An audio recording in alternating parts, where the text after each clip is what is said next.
that's a good one. Mr. President, you won the White House in part because of high inflation. If your tariffs make prices go up... Excuse me, we haven't asked you to speak yet, please. Right? So shut up, bitch! Oh my God! It's useless. I'm working on fine. Penny X.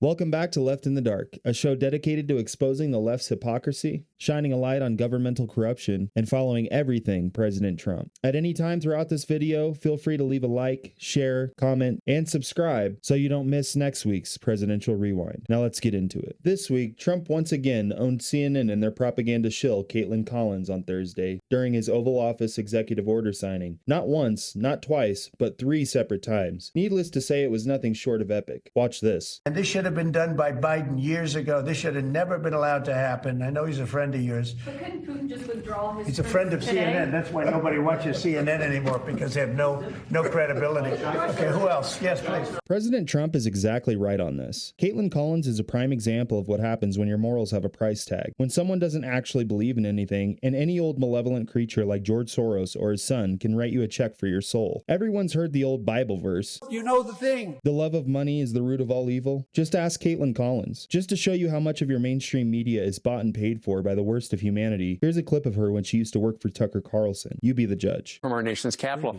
Caitlin, what does that mean? What's George Soros trying to do with the immigration crisis? Good morning. Okay, so George Soros is this foreign-born left-wing guy who essentially wants to change the nature of our country.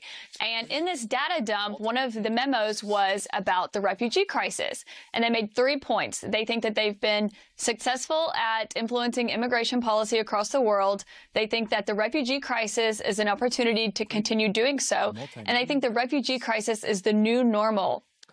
And George Soros is this guy who is a staunch advocate for open borders.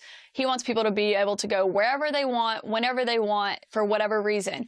And for him, he sees this immigration policy, this crisis, as a vehicle to further his immigration agenda. See what I mean? You don't have to be a political analyst to see the massive polar shift in her political opinions. There's absolutely nothing wrong with changing your opinions on certain things, and I used to be a lot more liberal in my leanings. But over the years, I've gravitated my viewpoints more to the right as I've learned more about the globalist elites and their disdain for our country. But you don't go from just speaking out against obvious malevolent men like George Soros and corrupt governmental systems like the World Economic Forum that totally hate humanity, but then just get added to their payroll and maintain your political and moral integrity. It just doesn't happen. Moving on. President Trump imposed 25% tariffs on all steel and aluminum imports this week, without exceptions or exemptions, aiming to protect domestic industries. This move sparked significant international reactions, particularly from Canada and South Korea. It's pretty telling that everyone wants to play like they like us when they can get away with ripping us off, but as soon as we finally elect a leader that wants all our trade partners to treat us fairly, suddenly America's the worst, Trump is Hitler, and we're all Nazis. No, these are just simply retaliatory tariffs against countries that purport to be our allies and strongest trade partners, but that have been taxing the hell out of all of our imports, while our tariffs remain the same. This is not Trump trying to punish other countries or make them bow down to the American economy. This is nothing more than Trump setting the record straight and literally resetting the out-of-control trade deals that our corrupt politicians and bureaucrats have allowed for decades to enrich themselves by taking kickbacks from these additional revenues that are being stolen by our trade partners. This is no longer a conspiracy theory. It's literally happening right now, and that is all that it is. Nothing more and nothing less. On to the next. President Trump held a meeting with King Abdullah II of Jordan this week about assisting Palestinians out of the Gaza Strip and into other Middle Eastern settlements, and they discussed some of the other major problems in the area. For the first time in my life, there's a glimmer of hope for peace in the Middle East, as King Abdullah had this to say in response to his negotiations with President Trump. Take a look. Mr. President, I truly believe that with all the challenges that we have in the Middle East, that I finally see somebody that can take us across the finish line to bring stability, peace, and prosperity to all of us in the region. And it is, I think, our collective responsibility in the Middle East to continue to work with you, to support you, to achieve those lofty goals. So I'm very delighted to be here, and as you said, sir, we've got some very interesting discussions ahead. Very good. Very good. Thank you very much.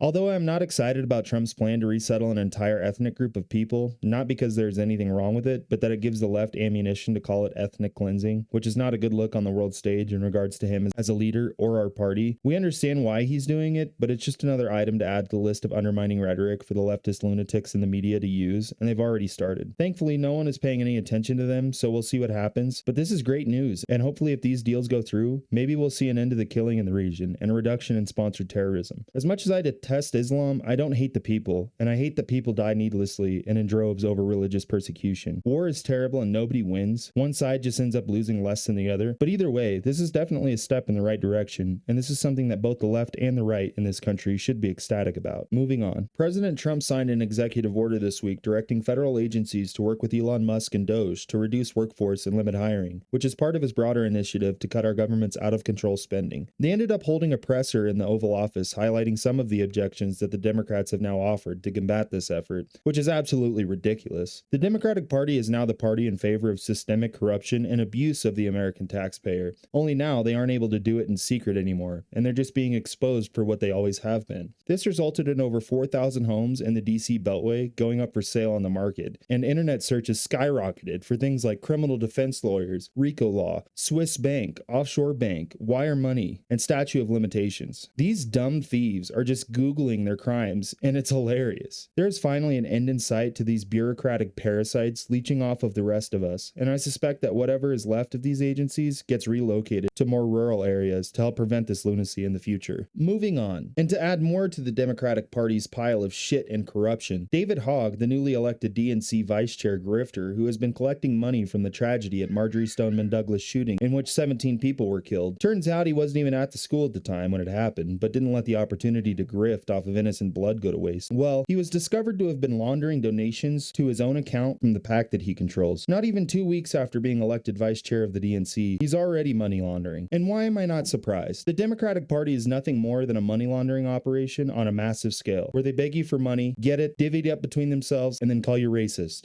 Wash, rinse, repeat. Pretty simple. Not exactly the type of political party that I'd ever want to be a part of. Moving on. CBS News and YouGov polls showed Trump receiving high approval ratings for his early actions, particularly on immigration policy and the handling of international conflicts, despite less favorable views on economic issues like inflation and trade. However, people don't understand economics the way that they think they do, especially our friends on the left. Despite what Rachel Maddow would have you believe, Trump is one of the most successful people in the world, and he amassed his fortune in the private sector, in an environment wrought with corruption and lack of oversight, meaning he literally became one of the United States' 756 billionaires running his own business despite the rampant taxpayer theft. So pretty sure that him and all of his rich buddies running his cabinet right now know what the hell they're talking about. And I find it absolutely hilarious that everybody and their mother now is an amateur economist who knows everything that Trump is doing is wrong, but can't provide any advice as to what we should do. Maybe they think that we should just keep making the same treacherous trade deals, allow all of our trade partners to rip us off, and for the government to just keep stealing our taxpayer dollars. I mean, yeah, so far, that's worked out pretty well. Next on the list, more USAID courts temporarily halted some of Trump's executive orders related to the dismantling of USAID and the federal funding freeze, though he scored a victory with the federal worker buyout program. That judge from Massachusetts, who actually was involved in some of the Jack Smith cases levied against President Trump, surprisingly actually had some sense this time and took one look at the case that the Soros DAs, including Letitia James and her orc army, brought against the administration. This is a judge who actually sometimes puts common sense before her politics and doesn't just bow down to the parasite class. She's definitely 1 in 1,000 on this one, and hopefully the Supreme Court intervenes soon in this obvious lawfare and puts an end to the lower level courts placing national injunctions on every single one of the president's executive orders. Because at this point, it's just ridiculous. Trump also faced legal challenges regarding his revocation of security clearances for several law enforcement and top Biden officials, aka the deep state actors that have tried to kill him, seen as retribution against political adversaries. But in order to achieve retribution, you have to get fucked over first, right?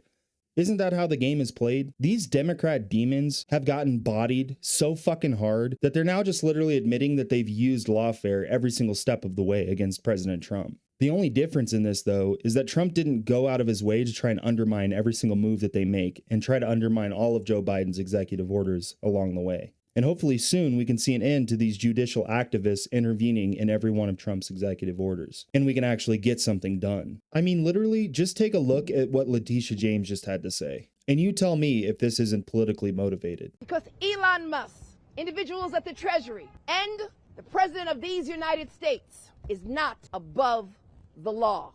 And we will continue. You know, as attorneys general, we've been preparing for this. This is not the outcome that we wanted. Yeah, this woman is literally unhinged and deranged. And after all of this is over, if she's not in prison by the end of all of this, then she should probably seek some psychiatric help, because this is bad. And finally, Trump moved one step closer to ending the Russia-Ukraine war. It looks like Trump might meet with Ukraine's President Volodymyr Zelensky in the coming days to finally talk about the war with Russia coming to an end, showing that Trump wants to negotiate firmly with that idiot. War doesn't turn off when the TV cameras aren't showing talking heads debating about it, and there are people dying in these conflicts as we speak. And if you haven't seen battlefield footage, then your mind probably can't really grasp the seriousness of war. In this case, though, both sides have lost hundreds of thousands of people throughout the last 3 years of fighting, and I don't really know if people are informed on this situation. No one should be cheering on either side, and both of these leaders suck and are sending out their youngest and brightest as cannon fodder. And people on the left and the right are always complaining about Putin and how he is an evil dictator that hates America and is just a big bully. And while that may be somewhat true, no one ever talks about how shitty Zelensky is. He is literally one of the CIA's regime change puppets, and he may even be worse than Vladimir Putin. So check this out from our newly sworn in and gorgeous and stunning Director of National Intelligence, Tulsi Gabbard. Here is something that the political establishment and propaganda media don't want you to know. Ukraine's President Zelensky has just banned yet another political opposition party, one that questioned his legitimacy as president, and used Ukraine's Department of Justice to mandate the seizure of this party's members' assets. Now, this is just the latest of Zelensky's actions to do this sort of thing. He began banning major political opposition parties in 2022, when he also started banning TV channels that were associated with his political opponents. And he took over total control of Ukraine's largest television networks, now controlled by their government. Now, Zelensky's presidential term ended on May 20th. He canceled elections in the name of martial law, suspending Ukraine's constitution so that he could stay in power. Now, defenders of Zelensky will say, hey, Ukraine is in the middle of a war. They can't have elections. Just stop for a moment and think, if we accept that excuse or criteria for suspending the Constitution and canceling elections, then we should presume that leaders in our own country and our own establishment media will also use this same excuse and rationale when they suspend our Constitution and our elections, since we too are at war with Russia and China. If you think this sounds crazy, look at what's already going on. They've already started conditioning us to accept a dictatorship by rationalizing their own use of our Department of Justice to target President Trump and other political enemies in their efforts to stay in power. Yeah, you Warhawk sycophants. Put that in your TDS pipe and smoke it. This week was marked by Trump's ongoing engagement in both domestic and international policy, highlighting his administration's focus on trade, security, and reducing the size of the federal government. Nonetheless, the ongoing war against the deep state is already won, and I suspect that in the coming weeks or the coming months, you're going to see a massive shift in the Democratic Party's approach to this whole matter. They're going to try and convince you that this is all just Trump going after his political opponents. But it's important that we all understand that that is just simply not true. The crimes that these people have committed and that are being exposed daily by Elon Musk, Doge, and Donald Trump himself, along with some of the other cabinet members in this administration, are so criminal, so traitorous to our country, that they deserve nothing less than judicial punishment, and in some cases, charges of treason. And the left is going to try and convince you that this was his plan all along, for Trump to just go after people that he doesn't like. No, these people stole money. These people spent their entire careers in the government, undermining the national security of our nation and stealing our taxpayer dollars, all to fund lavish lifestyles in the capital city. Meanwhile, the rest of us just sat and suffered and just accepted defeat every single day, thinking that our futures could never be repaired and that our children were just going to live in poverty. The prosecutions that are upcoming for these political and deep state actors and agents are necessary to ensure that nothing like this ever happens again. Don't allow the left and the mainstream media to convince you otherwise. These people deserve exactly what they're going to get. In order to make our country truly great again, we have no choice but to hold these parasites accountable for what they've done. And prison sentences are in order. And treason is probably warranted. And you know what that means for some of these people. But if you like this video and you want to see more, make sure to subscribe to my YouTube channel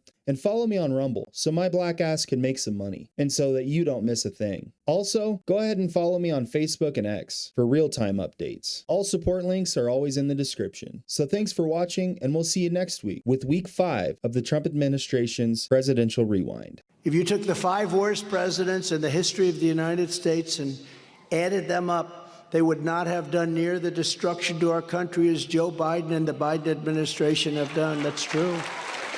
Sadly. I wish it weren't true. We are a failing nation.